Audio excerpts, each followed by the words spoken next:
finessing Uncle Sam. Gon' say that then Maybach bands, this bitch think she could make the man. You hating on me while I'm making plays, but you still in the stands. In Philippines, my wrist protect Philippe, you know we play for keeps. It's pressure in this blunt, I hit the gas like it's a SRT. Strictly for winners, I'm your host, the boy named Courtney, and today we got a very special guest, a very special edition, and we gonna let him get started.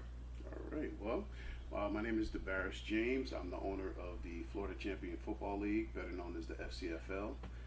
We are the longest existing running football league in the state of Florida.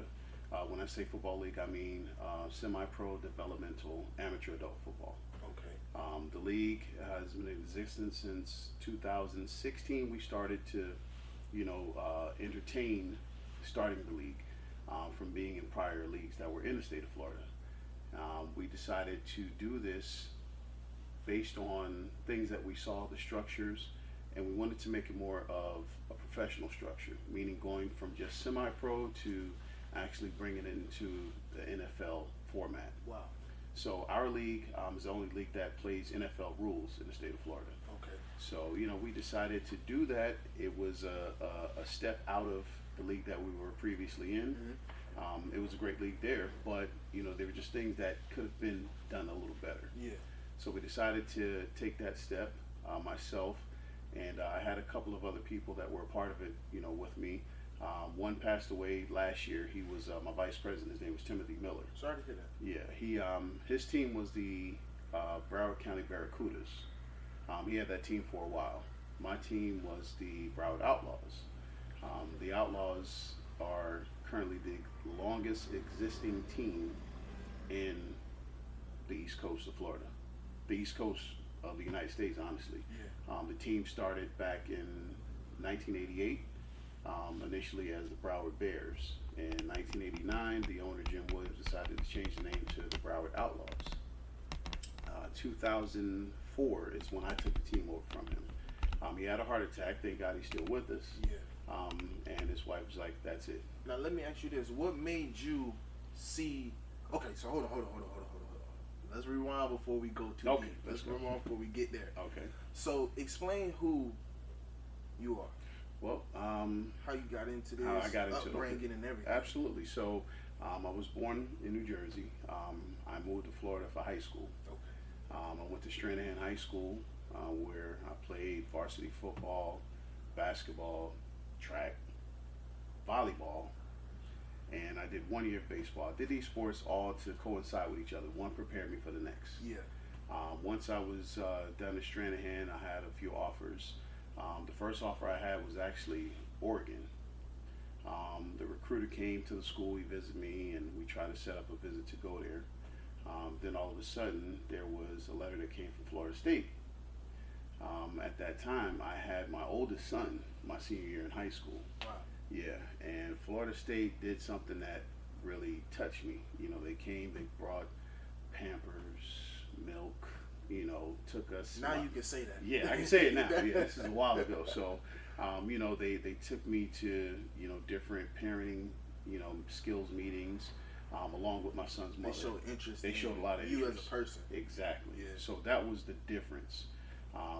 My mother, being, a mother, is like, hold up, you have responsibilities. Yeah. So in her vision, sports were recreational. But you have a child now, so we want you to, step up and be a father. Yeah.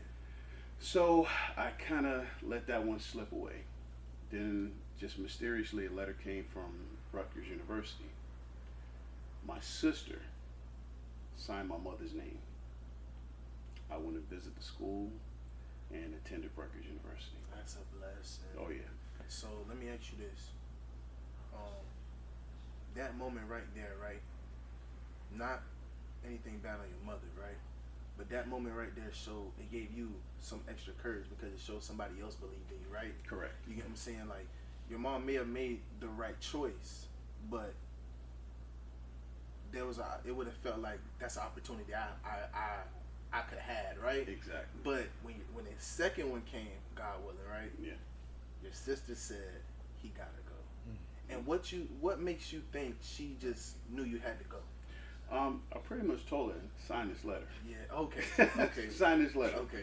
You know, so she signed it. You know, sent it back. I got invited up for a tour visit, and I took that visit and took the opportunity. Now, what made you choose Rutgers? Was it just because it was the only option, or? I think I was more comfortable being back home. Okay. You know, because it was Jersey, Yeah. so it was more comfortable being back home, and I didn't want to let that opportunity pass by because you have that feeling if I let it go this time, it may never come again. Yeah, opportunity don't knock twice. Exactly. Yeah. So, I went to Rutgers and did what I had to do there. So I went to the combine, and I don't really want to tell my age, but it was in the late '90s, the end of the '90s. How about that? Sure. Went to the combine and did pretty good. The combine was different then. It was based on a point scale that went up to, I believe, 20. I think that was high as the point scale went up to. A lot of the things that they still do now were things that they did then. 4-corner drills, vertical jump, the bench, your skills. The 20-yard shuttle, just based in the 40. Yeah. So they did. These are the things that they did then. But it's as the we all, same thing. it's all the same. It was just on a different. I guess I want to say a different skill level because now everything is more speed. Yeah. Back then things were more strength and size. Now it's like almost like even like you look at the defensive line, the offensive linemen, those guys are big, but like now they're almost bodybuilders. Correct. Not even like Yeah. You know what I'm saying? Correct. Yeah. So it's a big difference. Back then, when we reported, you had to report in at a certain weight, in condition and everything. Now, if you come in with, if they say, your contract is based on having, 5% body fat. Yeah. If you come in with 6%, you just got, you lost money. You got fines. It's different now. Go back. Come back in a couple of weeks. That's science changing the game. Yeah. Oh, absolutely. Absolutely. So, went to the Jets combine, got picked up with them. Was on the practice team for a little bit. And I caught a hairline fracture. And the hairline fracture, it kind of changed a lot of things. Where exactly? On my ankle. Okay. So it changed a lot of things. I thought it was over, so I ended up sitting out. I was injured and ended up getting cut. So at that time, I waited a while, and I said, let me just try something. So I ended up playing arena ball with the New Jersey Extreme. Nice. And I was like, I said to myself, okay, you got it, you're back, and I felt it, but turf on a 60-yard field versus 100-yard grass or turf field, big difference. Honestly, the arena is a faster game because the field is so small. So when I left there, I came back down to Florida. At that time, I started up my bodyguard company, and I started playing semi-pro football for Coach Williams. Okay.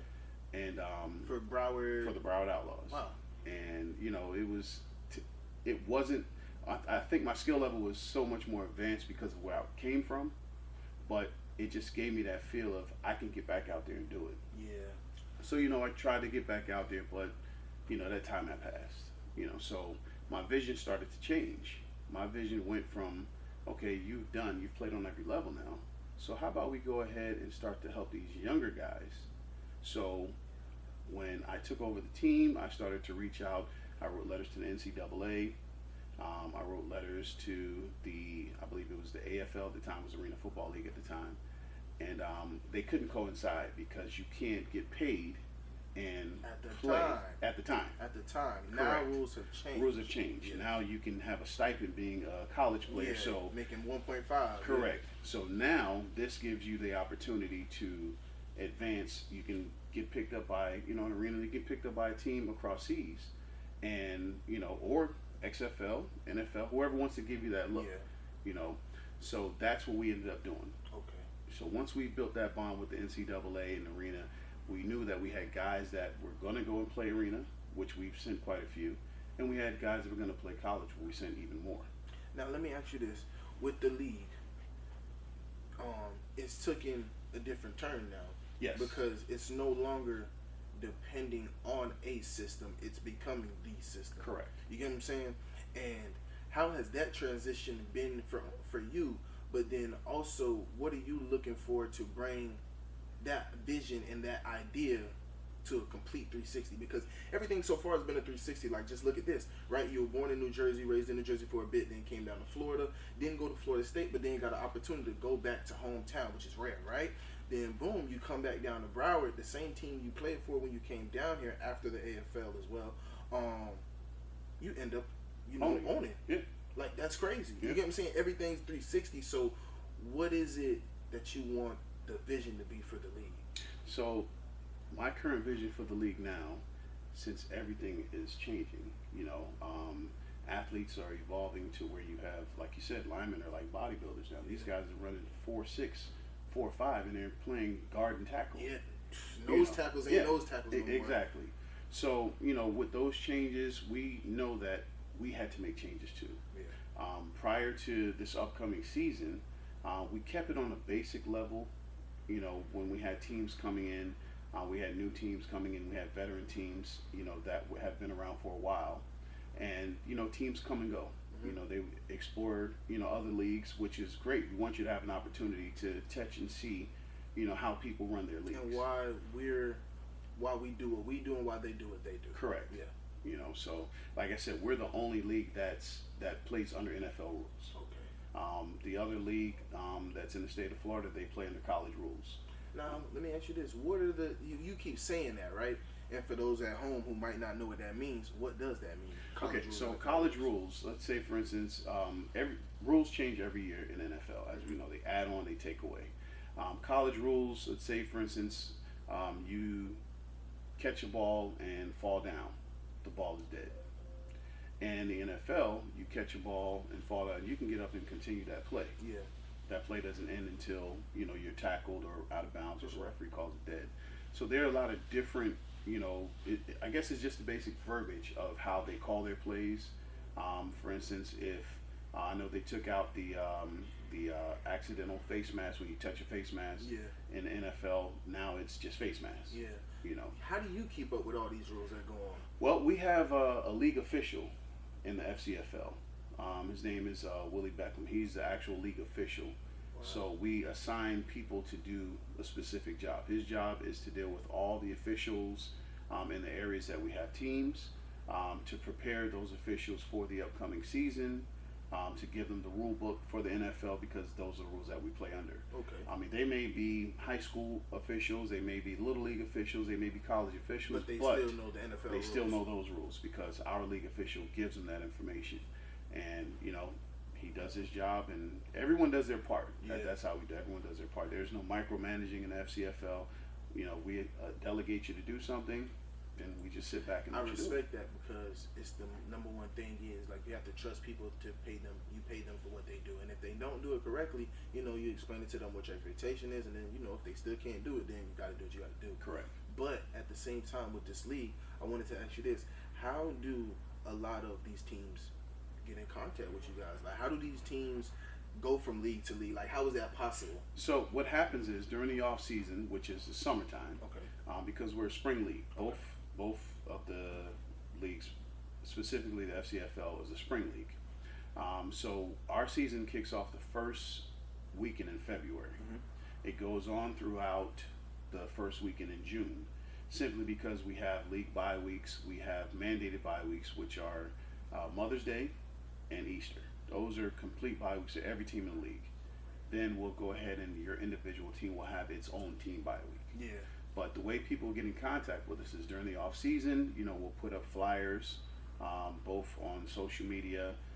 We'll send out emails to these owners, because we get everyone's email. So we'll send them an email, or even a simple text, saying, hey, this is what we're doing this season. We'd like you to come into one of our Zoom meetings so you can get a better understanding of what we're offering. Yeah. Because at this point now, what we try to do is we try to offer as much to the owner as possible. Yeah. So that he can do more for the players.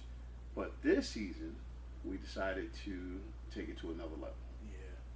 So, if I may tell you what we're going to do. What are the new? So the new things that we're doing this season, the number one thing is we have a lot of players that actually work.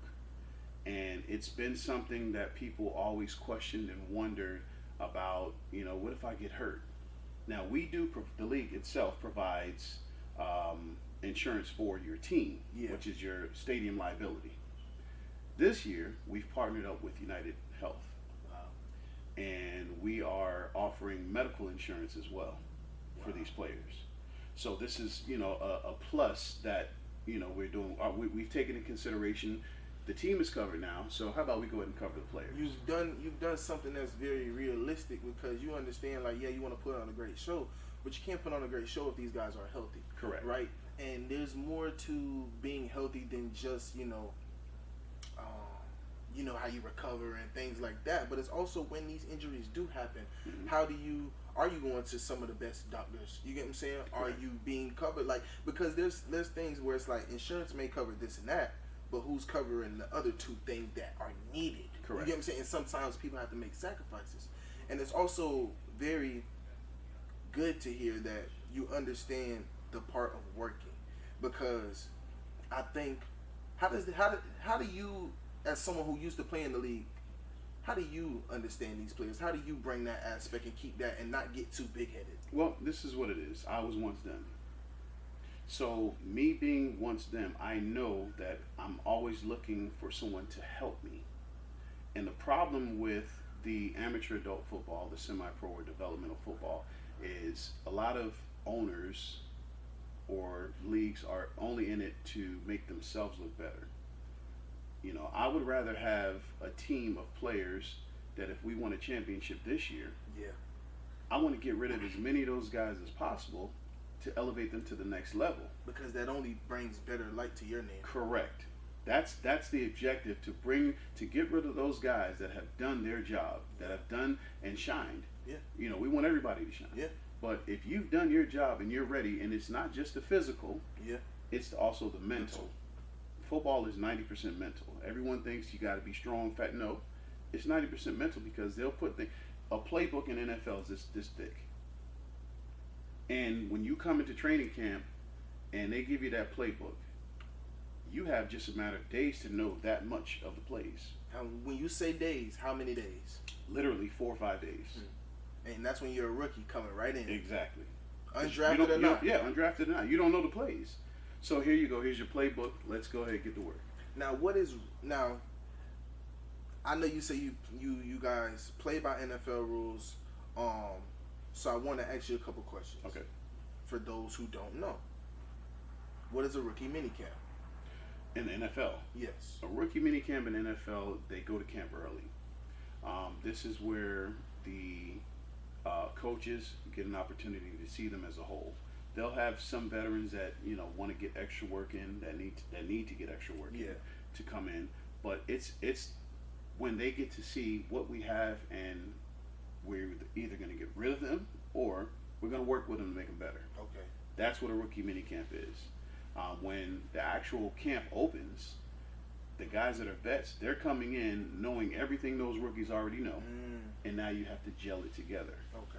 So some people gel together better than others do. Okay. You may have one guy that was in college that rushed for 30 touchdowns and ran for 30 touchdowns and rushed for 1,500-1,600 yards. But it's NFL But offensive when line is it's the a same. completely different speed, Can't run the same hole. You can't do that. Yeah, you can't do that. Yeah. So now you're running, and you're getting maybe 6 yards that day. Yeah. Exactly. Versus being in practice in college where you're running all over these guys. Yeah. So and then a lot of times it's not really how good you are, it's who you know. Now let me ask you this: how do you expect your guys how long do your guys have to learn their playbook? Well, the way it goes is my offensive coordinator, my defensive coordinator, when we do come in, okay, they would go ahead. We have separate group pages, so they will put the plays on the pages. So if you don't know what you're doing, you're not going to get in the game. How thick is the book? It all depends. Okay. Offensive wise, it may be like that. Each team is different. Each team is different. Okay. Yeah, you have some teams that they just make up plays as they go. Honestly, it's a fact. They make up plays as they go. Then you have some teams that these guys have been playing together so long. Yeah. You have your linebacker who is your captain of your defense. He'll just go ahead and he'll look at the offense, look at the coach, and he already know what the coverage is. Hey, cover 2. Yeah. Or sometimes he may not even look at the coach, because this is that that chemistry that they they built built the together. rapport. Yeah. So once you and that's another thing with this type of league, a lot of guys they'll leave a team that, for instance, they won a championship on. They'll leave that team to go to another team because their friends went over there. So these are your recreational players. These aren't the players that actually want to go somewhere, because the more you play together, as you all know, the better you'll become together. And the better you become together, the more people are going to want to see you. Yeah. So now your name is ringing out Bells and bringing loud. fans and Exactly. getting the entertainment aspect. Now, for those who don't know, this is not just us doing an interview. This is also, I guess, the announcement. Yeah, we're gonna be having our own show. I am gonna be having my own show. Lovers is gonna be producing it. The FCFL is gonna be sponsoring it, and it's gonna be a sports talk show. Strictly for Winners will still be going on. We still will be interviewing people. However, you will see me doing at least twice a week a sports show. So, yeah, we're going to be mostly on Facebook Live with it. So make sure you guys subscribe. Go to FCFL Uncut on Facebook, and yeah, get ready. Get ready. Oh, yeah. It's going to be big, you know. Like I said, a lot of the announcements, and I'm just going to give a few right now. Yeah. So, when I was speaking of the payouts, okay, last year, you know, the payout was 3,000, 3,500 range. Prior to that, the highest it's ever been was 5,000. That was 2019. That's when we had a $5,000 payout. At that time, we also incorporated giving out rings to the championship team. Wow. They were just, you know, basic championship rings from the league itself. Then, as we know, COVID hit in 2020, which completely shut the world down. So a lot of things changed. We had to restructure things of how we were going to do it, and we made that restructure. So now, well, I'm going to say 2021, we incorporated conference championship rings as well, because you know you won your conference, so you know you deserve that something alongside of, you know, trophies for the conference damn near championship. like a runner-up almost. Exactly. So then also after the conference championship, you know, you have the championship game. So you know you had an opportunity to win 2 rings that season. That's what we did, and you know, this year coming up, the FCFL is, you know, not only announcing that we've partnered with United Health, we are partners with the city of Pompano Beach. We are a part of the Pompano Beach Chambers of Commerce, but our payout this season is going up to $30,000. It's going to be broken down in a certain structure so that the conference champions will receive a portion. The runner-up will receive a portion, as well as the champion of the game. What we do is we have a championship weekend. The first championship weekend we had was here in the city of Pompano Beach, where we had our banquet gala at the EPAT Larkin Center.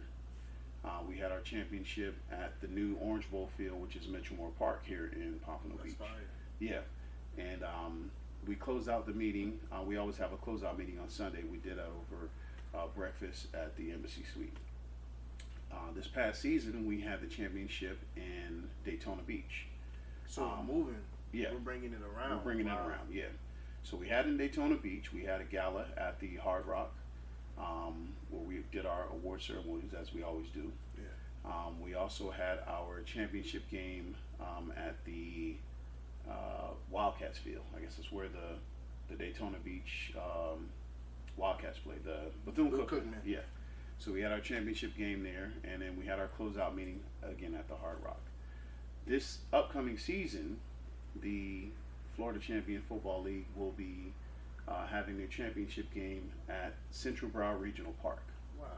It's a 5,000 seat Coliseum-like stadium with a mega Teletron super skybox. It has a water park. So what can fans expect Oh this man, year? listen, let me tell you, fans can expect nothing but family-oriented excitement.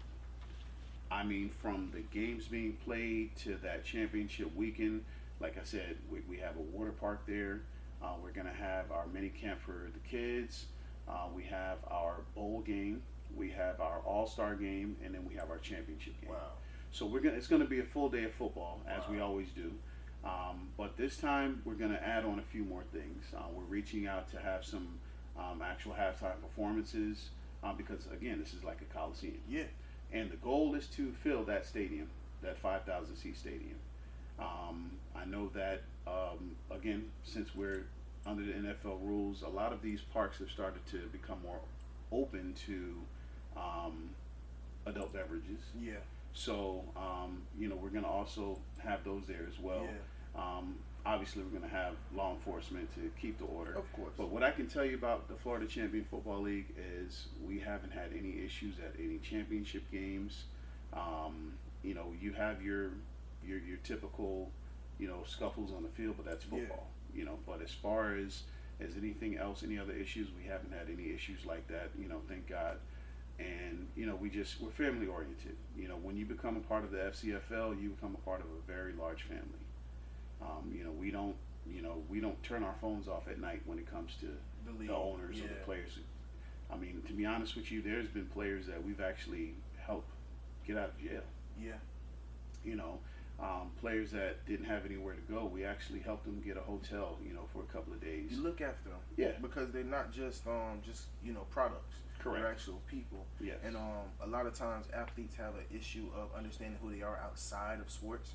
And it's not a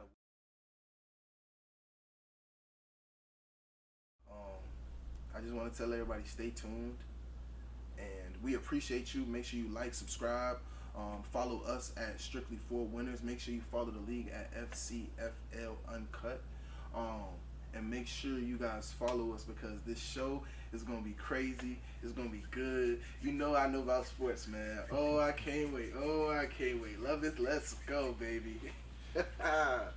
Appreciate y'all though.